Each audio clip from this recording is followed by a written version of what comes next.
institutions from classroom learning to global impact. Engineering education aligned with the global goals. மாண்புமிகு சிறுபான்மையினர் நலத்துறை அமைச்சர் அவர்கள்.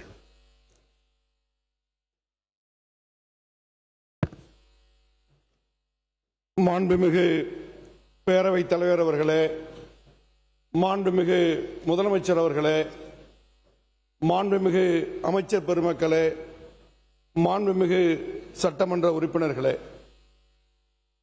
இன்றைய தினம் நம்முடைய தமிழ்நாடு அரசு இரண்டு முக்கிய பிரச்சனைகளிலே அரசின் சார்பிலே தனி தீர்மானத்தை இங்கே முன்மொழிந்திருக்கிறார்கள்.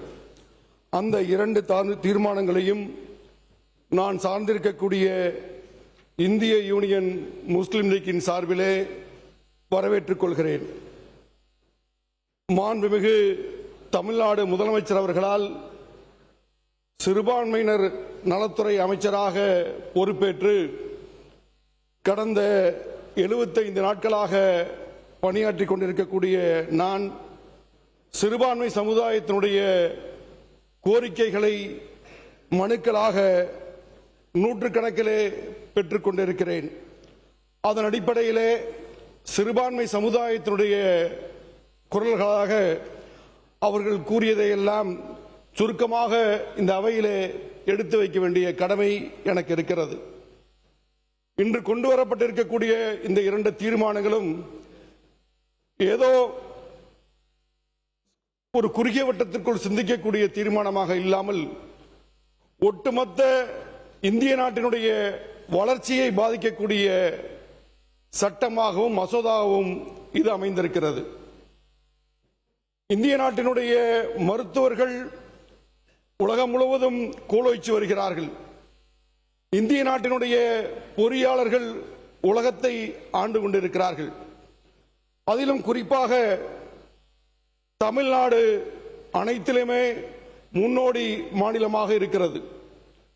தந்தை பெரியார், பேரறிஞர் அண்ணா, கண்ணியமிகு காயிதே மில்லத் போன்ற தலைவர்கள் எல்லாம் இந்த நாட்டு மக்கள் எல்லா வகையிலும் சிறந்து விளங்க வேண்டும், கல்வியிலே மேம்பட வேண்டும் என்ற கனவுகளை எல்லாம் விதைத்ததின் அடிப்படையிலே கடந்த 60 ஆண்டு கால ஆட்சிகளிலே பல்வேறு நலத்திட்டங்கள், கல்வி உதவித்தொகைகள் தொடர்ச்சியாக அளித்து வந்ததின் பயனால்தான் உயர்கல்வியிலே 50% அதிகமானவர்கள் படிக்கக்கூடிய மாநிலமாக இந்த மாநிலம் திகழ்கிறது.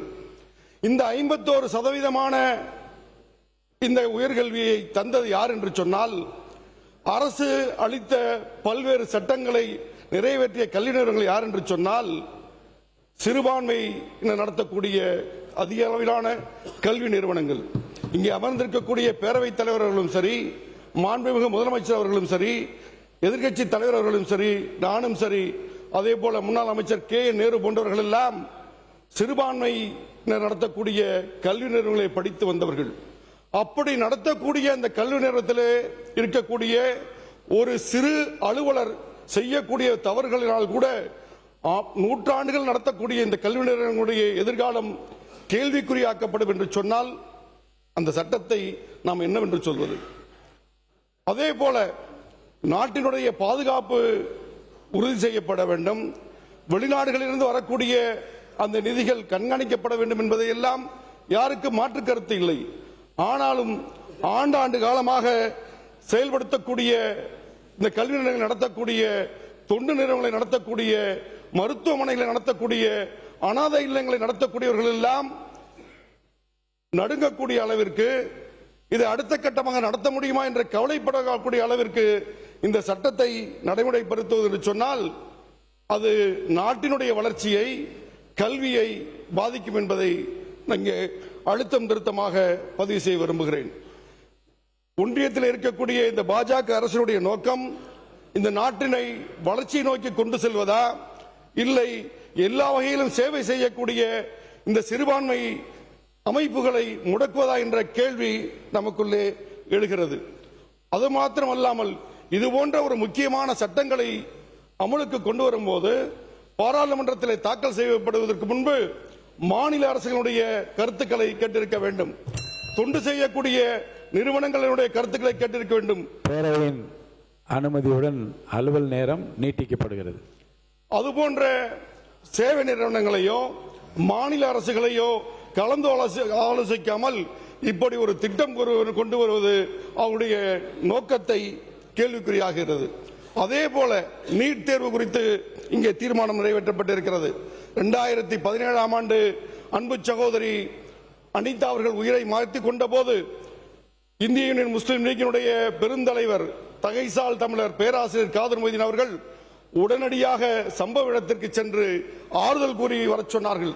அதிலிருந்து தொடர்ச்சியாக அனைத்து மாணவ அமைப்புகளுடன் சேர்ந்து நாமும் அந்த நீட் தேர்வு முற்றிலும் விலக்கிக் கொள்ளப்பட வேண்டும் என்பதை வலியுறுத்தி வந்து கொண்டிருக்கிறோம்.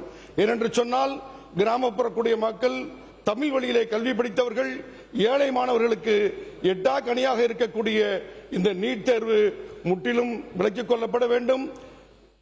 FCRA இந்த திருத்த மசோதாவும் திரும்ப பெற வேண்டும் என்பதை நான் சார்ந்திருக்கக்கூடிய இந்திய யூனியன் முஸ்லீம் லீக்கின் சார்பிலே வலியுறுத்தி அமைகிறேன். நன்றி, வணக்கம், வாழ்த்துக்கள்.